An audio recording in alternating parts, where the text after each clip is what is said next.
दोस्तों आज का वीडियो आपको ब्रंच टाइप लगेगा, यानी कि आपका ब्रेकफास्ट और लंच जैसा, यानी कि कोई पर्टिकुलर टॉपिक नहीं है और लेकिन सिंपल सी सीधी बातें हैं। तो शुरू करता हूं कुछ खबरों से कि कितना बेशर्मी वाली बात है, ये मेरा थीम है। भारत की मीडिया को लेकर के दो घटनाक्रम ऐसे हैं जिसने पूरे मीडिया जगत को शर्मसार कर दिया है। शर्म तो अब आनी चाहिए आपको, लेकिन भारत का मीडिया आज शर्म से परे हो चुका है। इसको शर्म से कोई मतलब ही नहीं। पिछले दिनों अभी प्रेस की स्वतंत्रता की रिपोर्ट आई थी जिसमें भारत 8 स्थान और नीचे गिर गया था। पहले 180 देशों की सूची में भारत का जो स्थान था ना दोस्तों 142 था, फिर भी ठीक था। ठीक तो नहीं था, लेकिन अब 150 पे भी भारत आ गया ना तो 142 भी ठीक लग रहा था। सोचिए, दुनिया का सबसे बड़ा लोकतंत्र का मीडिया आजादी के इंडेक्स में 150वें स्थान पर पहुंच गया है। एक गंभीरता से लीजिए, पिछले 8 साल में इसकी रैंकिंग में 17 स्थान की गिरावट देखने को मिली है। इसका मतलब साफ यह हो जाता है कि मौजूदा सरकार से पहले भी भारत की मीडिया कोई बहुत आजाद या तटस्थ निष्पक्ष नहीं थी दोस्त। पहले भी इसकी स्थिति खराब थी और अब लगातार खराब होती जा रही है। अगर आप हिस्ट्री पढ़ेंगे ना, वर्ल्ड हिस्ट्री, तब आपको कुछ चीज समझ में आएंगी। देखिए, दूसरा बड़ा घटनाक्रम देश के चीफ जस्टिस रमन्ना ने मीडिया पर किया था। उन्होंने कहा था कि भारत के न्यूज चैनल की कोई जवाबदेही नहीं रह गई है। वो गंभीर से गंभीर मसले पर भी कंगारू कोर्ट लगा करके बैठ जाता है, जज बन जाता है और आदेश दे देता है। उन्होंने यह भी कहा कि प्रिंट मीडिया में एक तरह से निश्चित तौर पर एक जवाबदेही तो बची हुई है, वहां तो कुछ शर्म बची है, लेकिन इलेक्ट्रॉनिक मीडिया बिना जिम्मेदारी के हो चुका है। चीफ जस्टिस की कही गई बात बहुत ही मायने रखने वाली है, क्योंकि हाल ही के दिनों में अपनी गैर जिम्मेदाराना वाली रिपोर्टिंग और बहसों के जरिए न्यूज चैनल्स ने अनेक व्यक्तियों के इमेज पर डेंट लगाया है, छवि और उनकी साख को निजी तौर पर बहुत नुकसान पहुंचाया है। किसी दो के नाम आप बता सकते हैं? एंकर नहीं, रिपोर्टर के। आज आपकी जागरूकता ही टेस्ट हो जाएगी। समाज और देश, इनको ना बड़ा नुकसान पहुंचा इस मीडिया ने। गंभीर से गंभीर सामरिक और धार्मिक या सांप्रदायिक मसलों पर सारे दिन न्यूज चैनल पर बेसर पैर की खबरें और बहसें चलती रहती हैं। अब देखिए, एक बात और स्पष्ट है भैया, देखिए इसमें चैनल्स के अनपढ़ या फिर कुपढ़ आपके एंकर रिपोर्टर दोषी नहीं है। देश की चुनी हुई सरकार और मीडिया समूहों के जो मालिक है ना, उनमें वो बहुत ज्यादा बराबर के दोषी हैं। मीडिया समूह के ग्रुप्स के जो मालिकों ने गुणवत्ता से समझौता किया है और अपने प्राइवेट, अपने निजी लाभ के लिए इस नैतिकता को गिरवी रखा हुआ है। किसी का कोई भय नहीं, किसी से कोई मतलब नहीं, बस अपना स्वार्थ और अपना निजी लाभ के आगे वो इस कदर अंधे हो गए हैं, उनको अपनी जिम्मेदारी का एहसास ही नहीं। उनको नहीं पता कि हम जो कर रहे हैं उसका दूरगामी परिणाम क्या हो रहे हैं देश के अंदर। देख भी रहे हैं लेकिन समझ नहीं रहे। वे तात्कालिक लाभ के लिए देश के लोकतंत्र, संवैधानिक व्यवस्था और देश व समाज की सुरक्षा के लिए एक बड़ा खतरा पैदा बनते जा रहे हैं, और आज हम उन्हीं को देखते जा रहे हैं। हुई ना बेशर्मी वाली बात? क्यों? दूसरी बेशर्मी की बात करता हूं भैया, भ्रष्टाचार से विपक्ष में है क्या? बताइए। ऐसा नहीं है कि विपक्षी नेताओं की जांच नहीं होनी चाहिए। पहला सेंटेंस सुनने के बाद जांच हो, लेकिन जब सिर्फ उन्हीं की जांच होती है और जो सत्ता दल के साथ जो नेता जुड़ चुके हैं और वो जांच से बाहर हो जाते हैं या दायरे से बाहर हो जाते हैं, तो सवाल उठाना लाजमी बन जाता है। ऐसा लगता है कि देश का समूचा भ्रष्टाचार विपक्ष शासित राज्यों तक सिमट करके रह गया है। यहां भाजपा की सरकार, वहां रामराज्य आया हुआ है, और अगर वहां कुछ भ्रष्टाचार होता भी है तो वह किसी नेता के द्वारा नहीं किया जाता है। नेता सिर्फ विपक्षी पार्टियों के भ्रष्ट हैं, इसीलिए सिर्फ उन्हीं के खिलाफ कार्रवाई हो रही है और बाकी जगह सिस्टम की गड़बड़ी होती है, जैसे बिना जांच पड़ताल या मुकदमा किए ठीक कर लिया जाता है।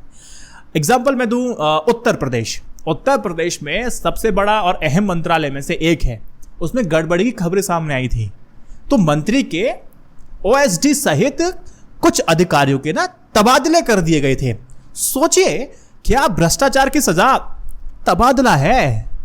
इसी तरह उत्तर प्रदेश सरकार के एक मंत्री ने अपना इस्तीफा केंद्र गृह मंत्री को भेजा, और क्या लिख करके भेजा? उन्होंने लिखा कि उनकी नहीं सुनी जा रही है और तबादलों में पैसे का खेला हो रहा है। फिर भी इस मामले में मुकदमा दर्ज करने या फिर जांच हो जाए या फिर होनी शुरू हो, इसकी जरूरत नहीं समझी जा रही है। महाराष्ट्र में भाजपा के 2 बड़े नेताओं से जुड़े मुकदमों की जांच पुलिस तो कर रही है, लेकिन बीच में ही दोनों मामले सीबीआई को सौंप दिए जाते हैं। और उधर कर्नाटक में भ्रष्टाचार के मामले का सामना कर रहे पूर्व मुख्यमंत्री बीएस येदियुरप्पा के मुकदमे पर सुप्रीम कोर्ट ने रोक लगा दी है। इसके उलट विपक्षी पार्टियों के शासन वाले राज्यों में या विपक्षी नेताओं को ऐसी राहत कहीं से भी नहीं मिलती है। मिलती है तो बताइए कमेंट में, मिलती है तभी मिलेगी। पश्चिम बंगाल में शिक्षक भर्ती घोटाले की खबर आई तो अदालत ने सीबीआई की जांच की मंजूरी दे दी, बहुत अच्छा है। और बाद में ईडी भी इसी जांच में शामिल हो जाती है। ऐसे ही झारखंड में मुख्यमंत्री के राजनीतिक प्रतिनिधि को और उससे पहले राज्य सरकार के एक वरिष्ठ अधिकारी को गिरफ्तार किया गया था। मुख्यमंत्री और उनका पूरा परिवार जांच को झेल रहा है।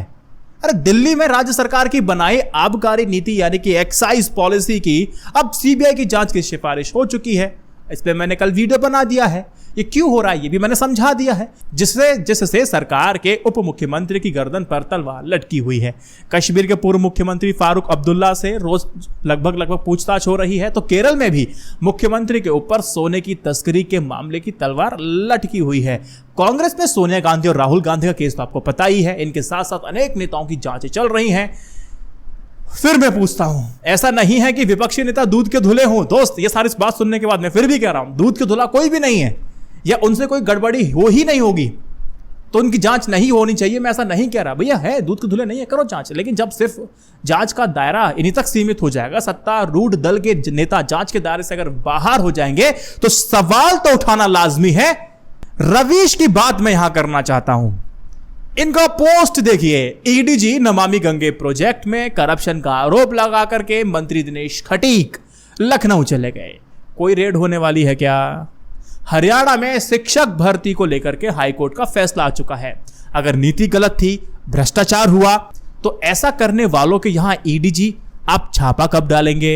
इस खबर को देखिए, 2017 में नियुक्ति तो होती है, 5 साल पढ़ाने के बाद उन्हें हटाने का भी आदेश दे दिया जाता है। सैकड़ों शिक्षक हैं। यह लोग किस तनाव से गुजर रहे होंगे, क्या डिप्रेशन, क्या स्ट्रेस होगा, मुझे तो ये कहानी समझ में नहीं आ रही है। लेकिन कोई भी चैन से नहीं है। ये सोच रहा हूं कि अगर इनमें से ज्यादातर फेसबुक और व्हाट्सएप यूनिवर्सिटी में धार्मिक उन्माद वाले पोस्ट करते रहे होंगे तो उन्हें कितना झटका लगता होगा।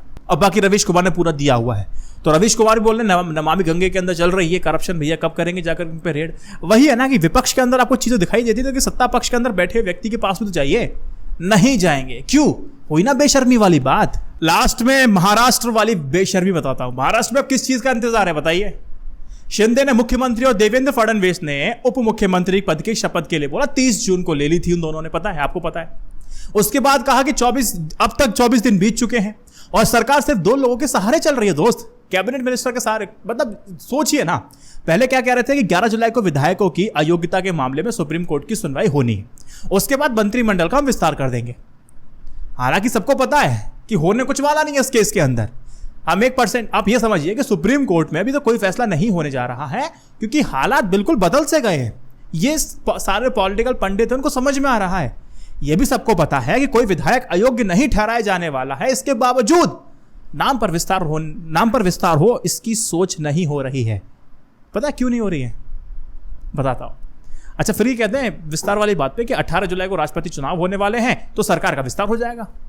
देखिए, वह चुनाव भी बीत गए, नतीजे भी आ गए, नए राष्ट्रपति भी हो गए, अब उपराष्ट्रपति जी भी पता चल जाएंगे कौन होने वाले हैं। इसके बावजूद विस्तार रुका हुआ है। दोस्त, क्या 1 अगस्त को सुप्रीम कोर्ट में होने वाली सुनवाई का इंतजार है, या फिर 6 अगस्त को होने वाले उप मुख्यमंत्री राष्ट्रपति चुनाव का? यह सवाल का जवाब दीजिए, कौन सा देगा आप में से? बताइए। ऐसा लगता है कि मंत्रियों की संख्या और विभागों के बंटवारे को लेकर के शिंदे जो गुट है ना, और जो भाजपा का गुट है, उन दोनों के बीच में मिंगल अप नहीं हो पा रहा है। यानी कि दोनों के बीच बात नहीं बन पा रही है। एक बात हो सकती है इसलिए नहीं हो पा रहा। दूसरी बात सबसे अहम यह बन जाती है कि शिंदे को लग रहा है कि वो किसी भी स्थिति में 12 से 13 से ज्यादा मंत्री नहीं बना पाएंगे, और तब बागी जो विधायक है ना, वो नाराज होकर के वापस उद्धव ठाकरे गुट में लौटकर जा सकते हैं।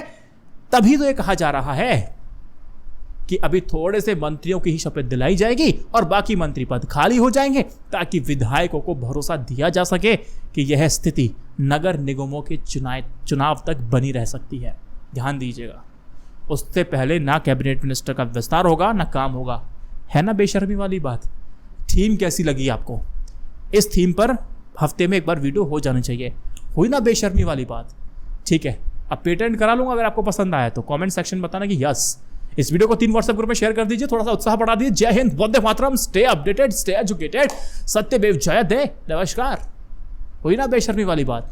अब तो शेयर कर दो यार। ठीक है, थैंक यू।